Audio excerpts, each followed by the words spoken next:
Hello, this presentation titled Multi-Language Data Wrangling and Acquisition Conversational Agents is recorded for the Free and Open Source Software Developers European Meeting, FOSDEM2022. My name is Anton Antonov. I'm a Senior Data Scientist at Ascendo Data LLC. In this presentation, we are going to discuss conversational agent designs for two closely related problem areas: data acquisition workflows and data transformation workflows.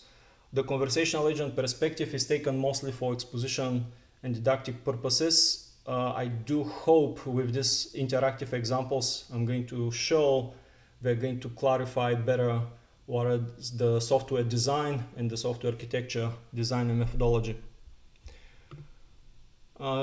I worked for Wolfram Research and I was a kernel developer of Mathematica. This presentation mostly is going to be given through this Mathematica notebook.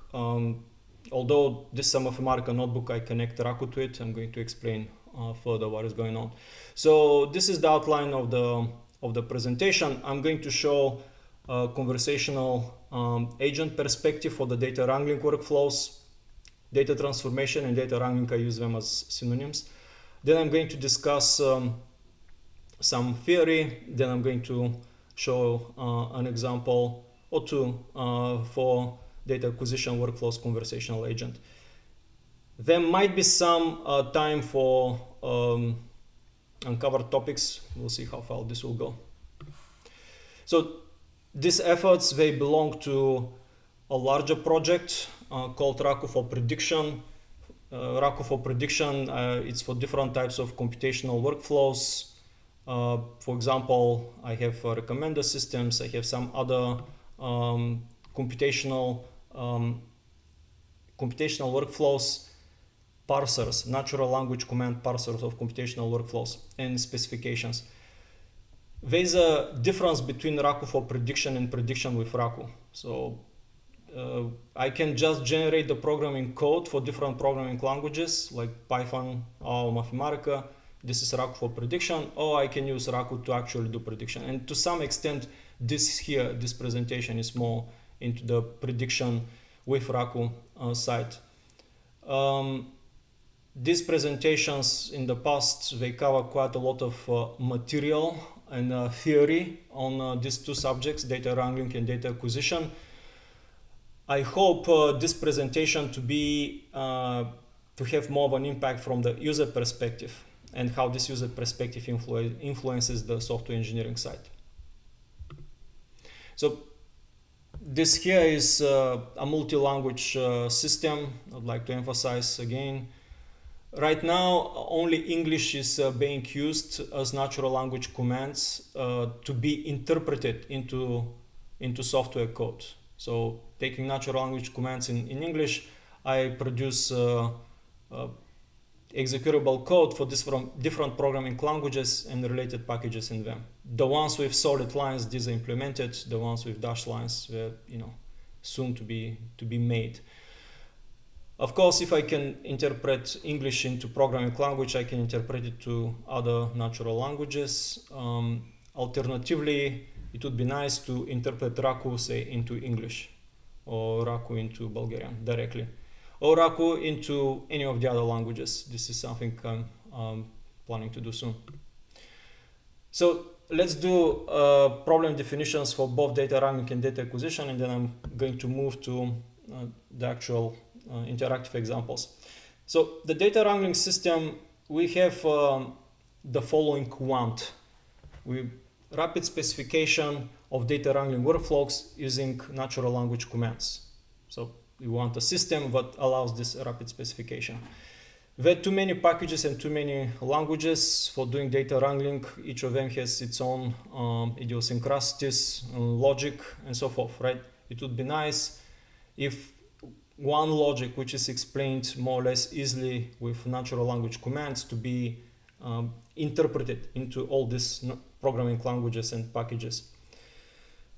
As a big simplification, one of them is the target audience. So the target audience have some technological thinking. So these are data scientists and data analysts, in general, people who do scientific computing. the other simplification that we're dealing with tabular data, or lists or hashes or dictionaries with tabular data. At this point, I would say single line interpreter is an acceptable minimal viable product. A more completed conversational agent, it's probably not that useful, and I'm going to expand on that statement. The data acquisition problem formulation is as follows. We do have a data acquisition system which manages data storage, manages data resources and related software resources, and provides common services for the computer programs that find, retrieve, and prepare data sets. The data acquisition conversational agent is some other system which prompts, supports, and guides the users of the data acquisition system. The simplifications are the same as the data wrangling or data transformation conversational agents. We're doing tabular data and using hashes and associations or dictionaries, and the target audience is data scientists, data analysts, and so forth. It is an interesting point what exactly we mean by conversational agents, and what I'm going to show, maybe it's not exactly conversational agent per se, but I am going into that direction. So literate programming is one of the things which I would like to demonstrate, and to some extent that's why I'm using Mathematica, connect Raku to Mathematica, using Mathematica to make this presentation. There's another perspective on a conversational agent. Can we generate code on the spot regardless where we are in whatever integrated development environment or something, right? Like editor notebooks, and then we have the actual data acquisition finite state machine conversational agent, which at this point I'm mostly interested in. All right, so what would be the example commands for data wrangling? Say these commands here, some of the simplest possible commands here. Use df Star Wars. Df stands for data frame. Group by species, counts, show counts.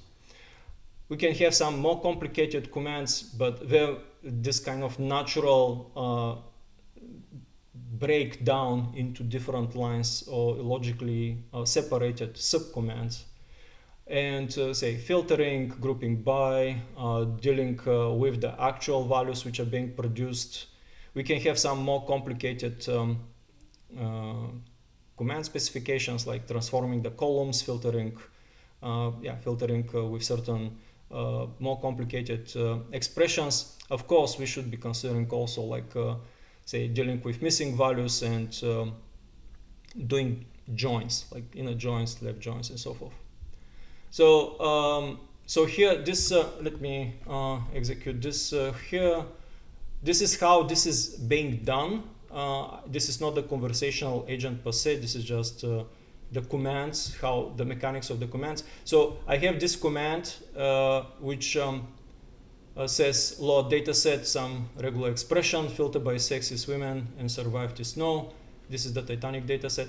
Group by class and survived, count, take value, include setup code. So when I give this to this command here, is going to produce some Raku code, and with this Raku code, I can place it in a Raku execution cell.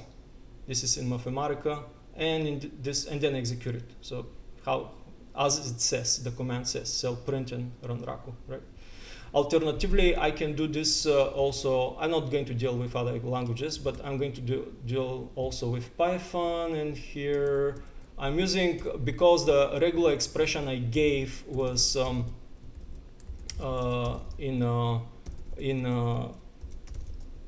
using Raku specification, I have to change this to be Python. So yeah, we can see like the output from Python kind of sort of agrees with the Raku one. Okay, it's the same. So okay, so here this, but I would like to have this instead of doing this commands. Of course, I can make some embedded cells within Mathematica which actually understands this natural language command, which this prefix here is stands for DSL, domain specific language, and you can see it produces some some results. Let's do something more complicated here. This is with Star Wars, and I need to zoom out here. Yeah, so with Star Wars, what we have here: load dataset Star Wars, replace missing with 0, show summary, group by homeworld, show counts. Okay, yeah, we can see some of these commands, right? Like say how we replace the missing using deep map and checking for what considered to be missing values and the actual value 0 being presented here. The show summary is here, record summary, group by homeworld, and then we're showing counts. All right, so this is one way to do it. Let's actually do something else. I'm going to use the built-in program in macOS called shortcuts, and I'm going to run a shortcut here. So let me zoom in here. So and probably I'll try to dictate. Group by species, semicolon, show counts, semicolon, include setup code.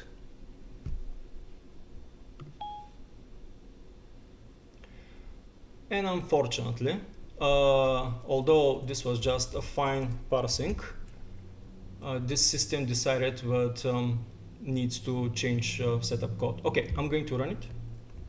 Parsing success. Yay. Yeah, you can see that I got a prompt. So this is from a previous experiment, I guess, but right now I got this prompt that the parsing was successful. Okay, I'm going to paste what, using the paste shortcut. I'm going to show the code here.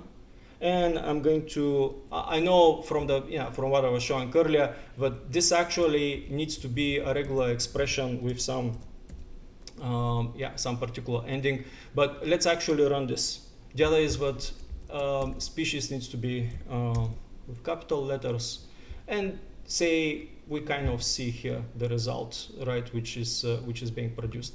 All right, so let's actually do something more complicated. Like I would like to kind of do the Star Wars example. So I'm going to do this again, and so instead of dictating, I'm just going to copy and paste what I had for Star Wars prepared, and I'm going to zoom in. So load the dataset Star Wars, replace missing with 0, filter by sex, male, group by homeworld, show counts, show summary, include setup code. Parsing success. Yeah, so parsing success again. I'm going to replace this code with what it was parsed, and let's actually run it. So yeah, well, what is happening here is that first of all, this was successful. If I run it again, we only see the counts here, right? And then when I say show summary, this was what the command, I had the command for showing summary. Let me put it here in this, in the code here. This is what I gave to shortcuts. And of course, it would be nice to, so here, this show summary command, it's also being reflected. And so if I run this again, this is going to give me a summary for all of the groups which are being found. If I say wanna see the dimensions of the values which in the groups, right? I can do also this, and now we can see we also have the actual dimensions, right? So most of these worlds, they have only one species or whatever. Some of them hopefully have 2, 3, 5, whatever. Okay, so back to the presentation here. So this is a literate the literate programming perspective, right? So I want to be able to do this kind of transformations and experiments, data wrangling. I don't need full-blown conversational agent that much. I am going to be changing my code to fit my needs. So just figuring out all of this symbols, for doing these transformations and typing them in, it is assumed to take some effort. And if we start with some, we have a good start with some generated code. This is already kind of successful application of this approach for doing data wrangling. All right, so I would like to mention a couple of more things here related to this. So this is more like on the theory part of like I was saying. Let me zoom here, and so I thought I can fold it, and maybe I can fold it. Well, anyway, I'm going to be in the theoretical part here. I'm not going to cover all of the topics here, but I'm going to be showing some of the theory. So in this use DF Star Wars group by species and counts. Same thing we saw earlier, very simple. Let's actually see how is this going to happen in different languages, and I'm going to execute it here, right? So all of these programming languages, they're with this imperative form. Only in our tidyverse, it is what is produced is with this monadic pipeline. The big difference is that there is no assignment to some object or some variable and then dangling this variable name around, right? It is if we use this monadic pipeline, how it is in R, the pipeline symbol is being this weird combination of symbols, right? Is we start with the data, we group by some argument, say column name, and then show counts.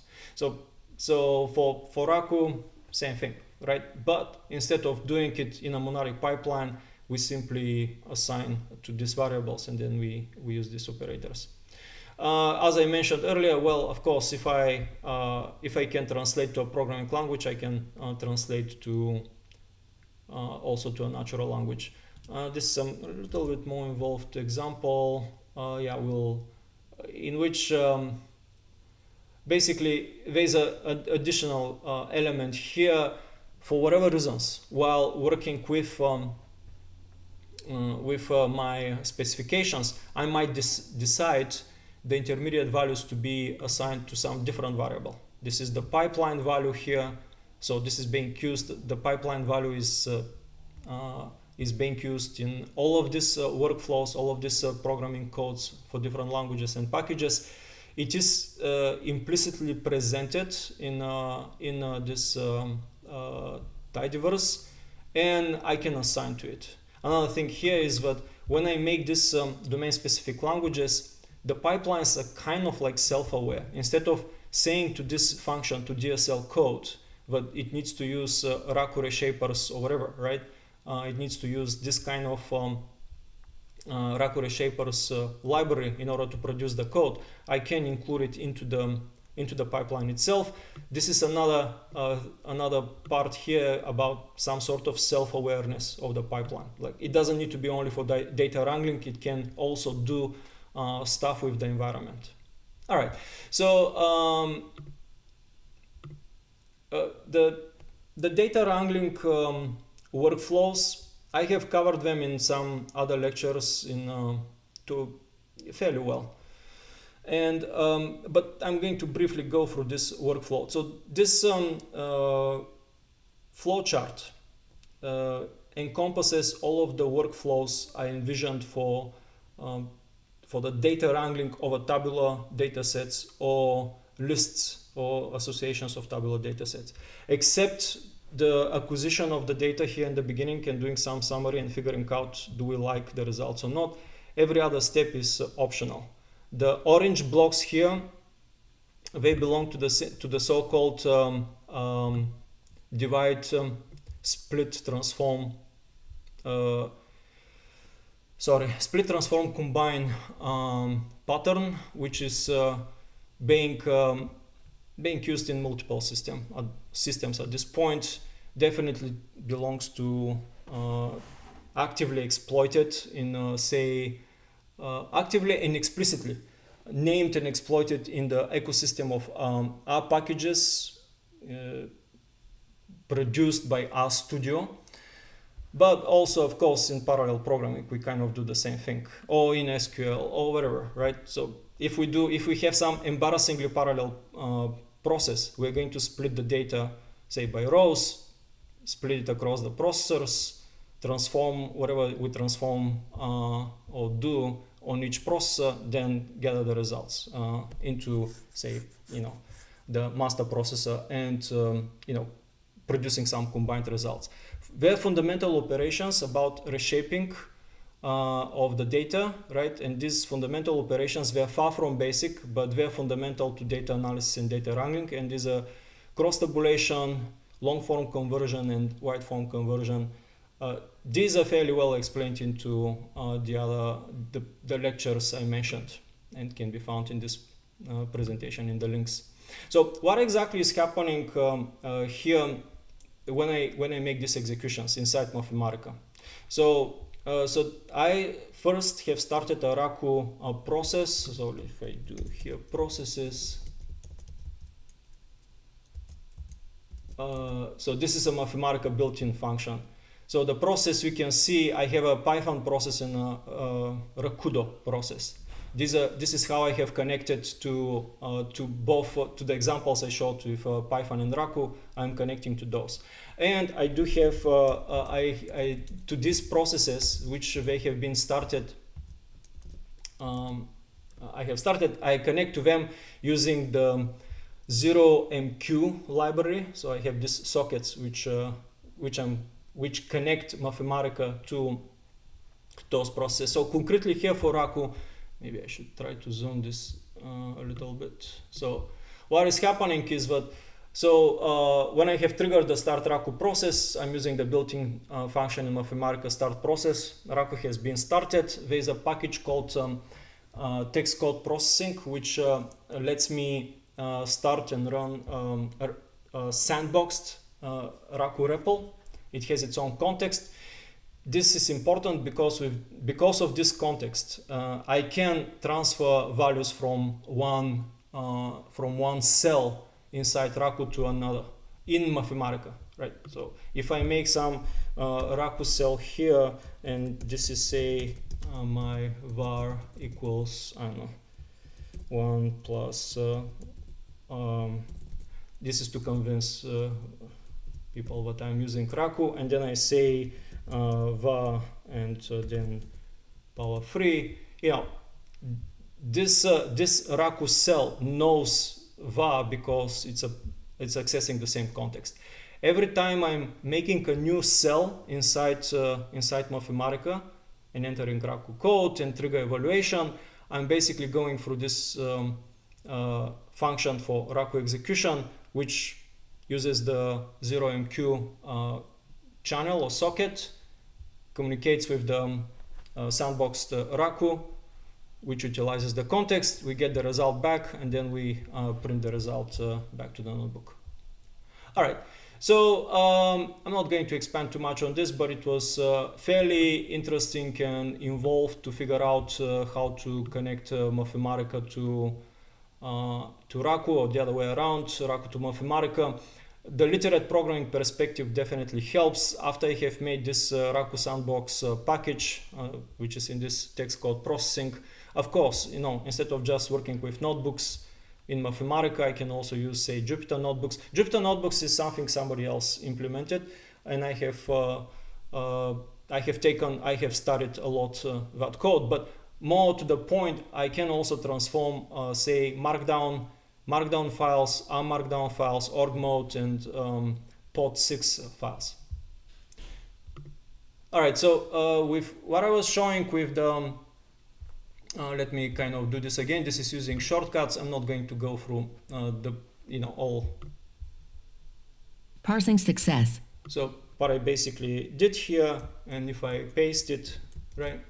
So I am using using Siri integration with the application shortcuts, and I'm using this constellation of packages called CRO. It's Raku packages, which produce web service, and this web service basically goes to the domain-specific language interpreters I have programmed in Raku. So right now, what I was showing was not running on a DigitalOcean server. It was running locally, and I will actually want to show this. So let's actually open shortcuts. So if I open this Raku data wrangling code, we can see that I have made some. Let me see. Can I zoom this here? I have made some preliminary setup, but I want to do data wrangling, and my target is Raku reshapers. And so here, as I said, I'm running this locally, not on a server. But I mean, I started this with say cross services. It's analogous. Now this is delegated to another shortcuts application. So I'm going to open that. This is the one with the parameters. This one is a little bit it's more universal. So different types of commands can be handled, not just data wrangling. Say here it's about recruiting. Also, this is using the Ocean server, DigitalOcean server I mentioned. It's using this URL here. So I have this a much more extensive coding is here than in this one, just for Raku. But one of the things I want to mention here is that we can see that if say the parsing was successful, it's going to speak success and then place the generated code into the clipboard. If it is not successful, it's going to say I cannot parse it. All right, so now one of the things is that, well, the conversational agent can be programmed here with this finite state machines or whatever I'm going to talk next. It can be programmed here in shortcuts instead of in Raku, but I'm going to be showing how is this done with Raku. So before going to the finite state machines, I would like to mention that I'm roughly following this breakdown of conversational agents. So what I'm going to be showing is in this corner, the bottom corner. So I use deterministic grammar rules, and I use standard finite state machines. Now, it would be nice at some point if this finite state machines, they figure out some more dynamic or be self-aware of how the transitions can happen, and this can reach through artificial intelligence. Alternatively, instead of using deterministic grammar rules, we can use some stochastically derived or grammar induction type of functionalities. We can use some more complicated machine learning algorithms with neural networks and so forth. And obviously, however advances we make in both directions, they can be combined and produce some very interesting results. What I'm showing in this presentation is this bottom quadrant. This is the general type of design for conversational agents. Again, I'm kind of following it. I don't deal with speech to text and speech synthesis. This is out of scope for my efforts. I assume that I can find libraries which do that.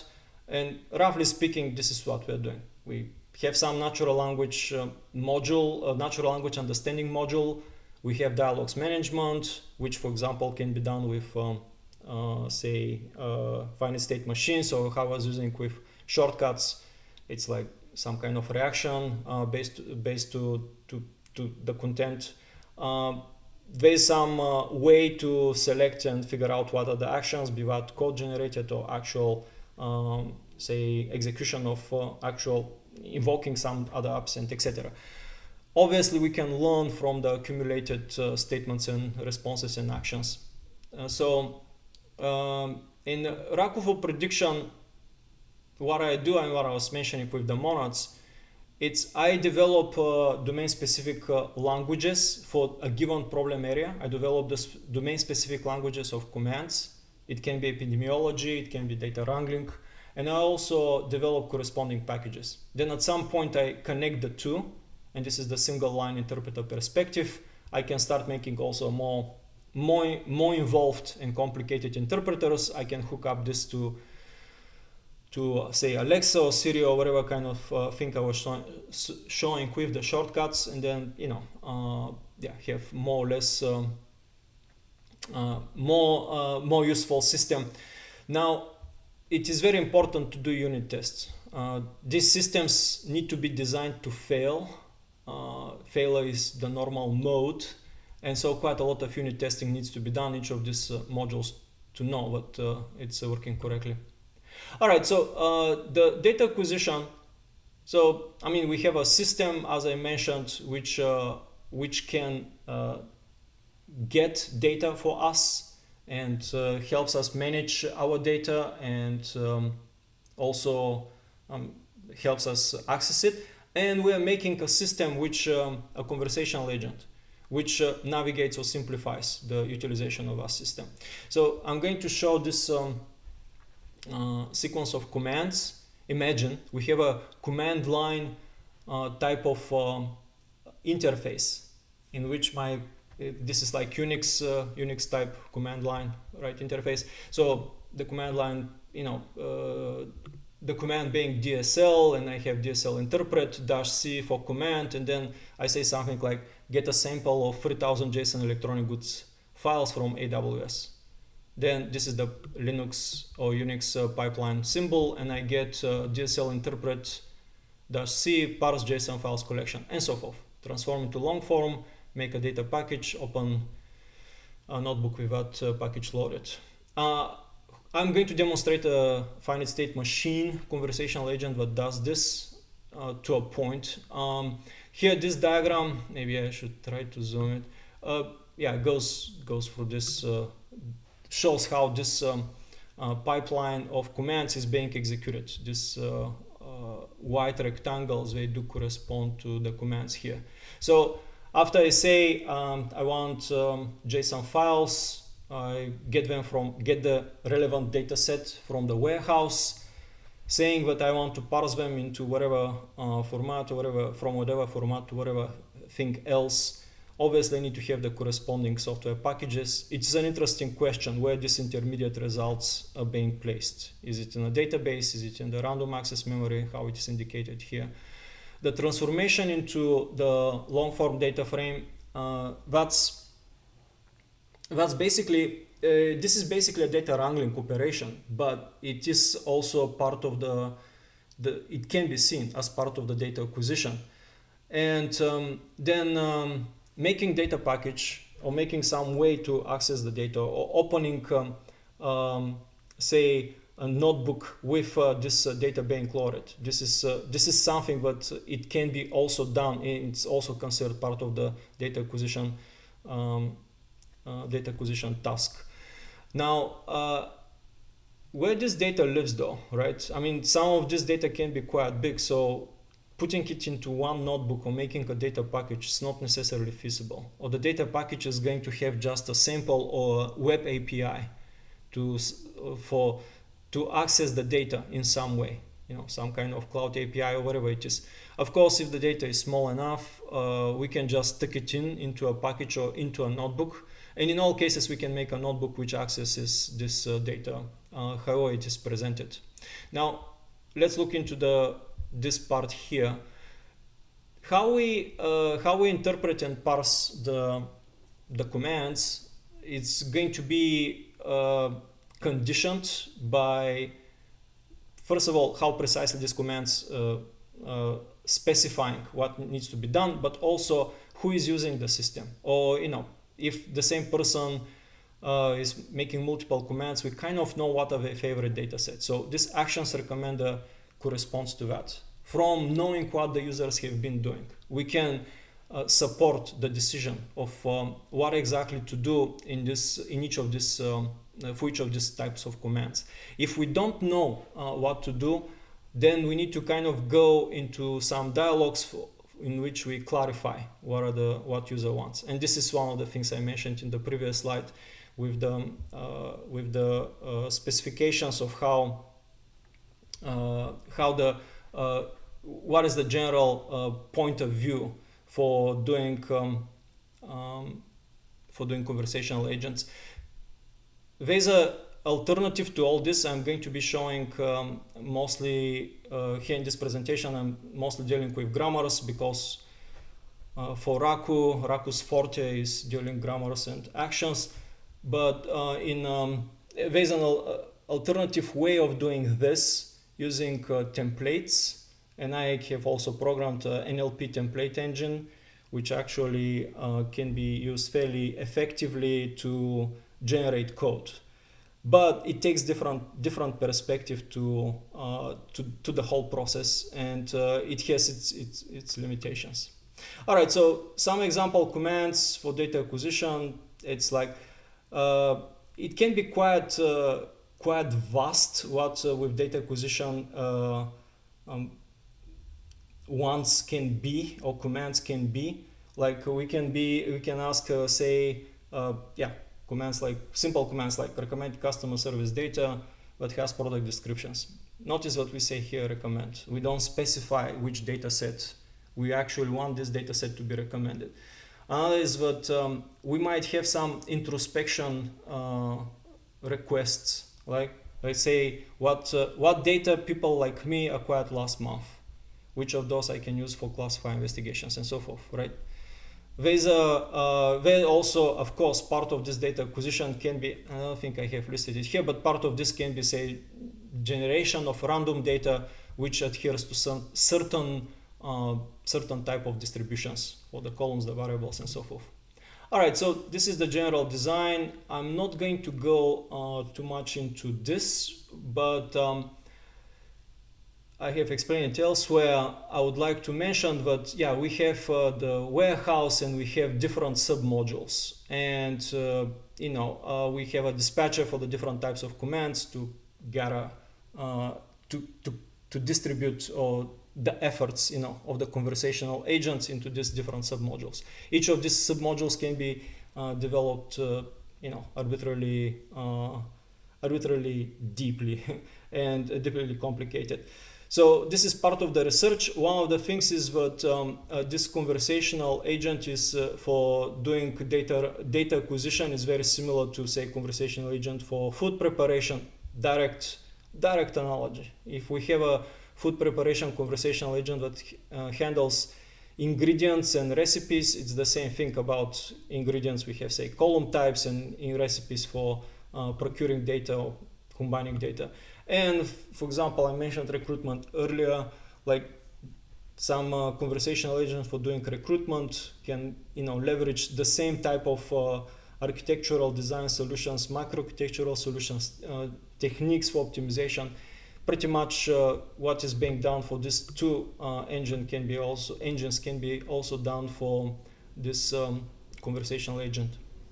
All right, so I guess in the last 12 minutes I need to demonstrate what this finite state machine conversational agent is doing. It's a subset of what I explained earlier, but I'm going to create a finite state machine object. This finite state machine object has a pipeline value, but also it has a certain data set which dangles around. So making the object, starting the finite state machine, making the run with it. These are the states within the machine. The main state is waiting for a request. If some request is being given and parsed, if it is not a global command, like say I want to quit or give me help or or something else, it's going to go to this list of items command. It's a, say, data wrangling command or anything else. If we get single item, we acquire the data and then we export it either to a data package, to a notebook, or have some way to access it through the cloud. And then from the exporting state, we go to to the exit state. The orange states, these are the ones which require user interaction. this one here, help, exit, and acquire data, list of items, they're more like they're not exactly implicit, but they do their work not without user interaction. In general, with these finite state machines, this is kind of conditional. How we have split and separated the work. Part of this can be done with grammars. You can see the different. This is a very Raku-centric diagram. You can see the different Raku packages being utilized here, and I'm using eval to produce the actual data from the conversational agent commands which are given to this system. And I'm using the package example datasets to actually acquire the datasets. I'm starting with some predefined datasets, like nearly 2,000 datasets from this examples dataset package. Obviously, this can be replaced with anything else, any other warehouse type of data. All right, so I could run this, but instead of running it, I'll just show what it is. So here is how I make this finite state machine. This is the data set or sample of it. I have like 1,745 data sets, and I have different elements of them, like say rows, titles, etc. Raku shuffles the keys of the hash maps. That's why it's somewhat counterintuitive, maybe how these columns are ordered. But well, you know, this collection here, it's basically an array of hash maps, and the keys of this of each of these hash maps are the same, and they're the column names. So here I have added my states. Here I have put some interaction between the states, how from wait for request I'm switching to list of items and so forth. This here is, let me see, so this here is, I'm serializing the representation of this finite state machine with Wolfram language, and then this serialization here, I just plotted it, made this graph in Mathematica. So, I mean, you can see how it's basically kind of rephrasing the previous diagram I was showing with the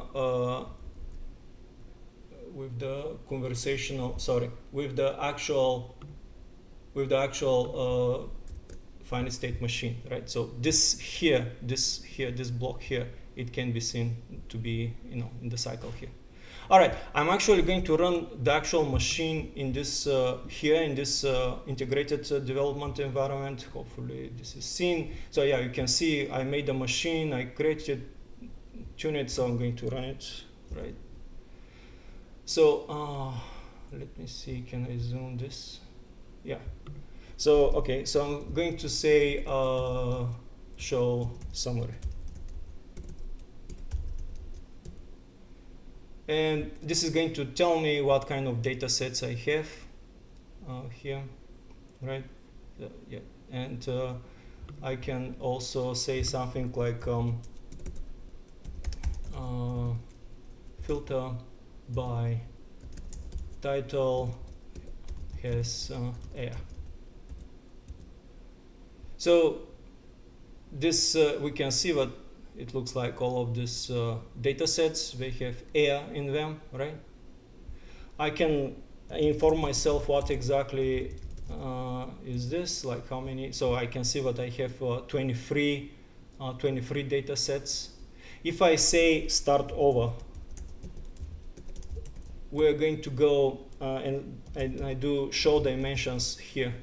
Maybe this should be lifted up a little bit. And if I type in show dimensions here, right, now I have the original data set of or data set with metadata for the 1745 data set. So basically what had happened, I said start over from some of this from here. And when I say start over, this means that I'm also recovering the original data set, right? So if I go back to say filtered title, and let me do something else, right? Filter title starts with air, right? Now we only get packages which start with air, right? And not packages, sorry, datasets which have titles that start with air. Now I can say take the, let's say, airline names. This is the fourth one. And this acquired the data, and this is the airline names right here. And it asks me now, should it be exported into, say, an app project or Wolfram language notebook or Raku package? And I'm going to pick, say, one. And this should produce OpenR Studio with this notebook being presented there. So if I open this, if I import this data set, right, I show it here, right, this is the airlines names. If I do, let me do summary of the data set. This actually, sometimes doesn't know what to do with strings. So let's do something else. Yeah, you can use schema or whatever it is. All right, so you can see when I created this data set, there's a timestamp which was being annexed to it. And that's basically, yeah, this is when at the time when I executed this notebook. And yeah, it corresponds to what was happening. So this was happening in the background and the whole thing shut down. So basically what happened is that, yeah, we went through all of this, right? So we we waited for requests, we listed the items, did some data wrangling, filtering, did a start over, acquired the data, exported the data into, I'm not sure, this is probably not a notebook, this is more of a data package type of thing.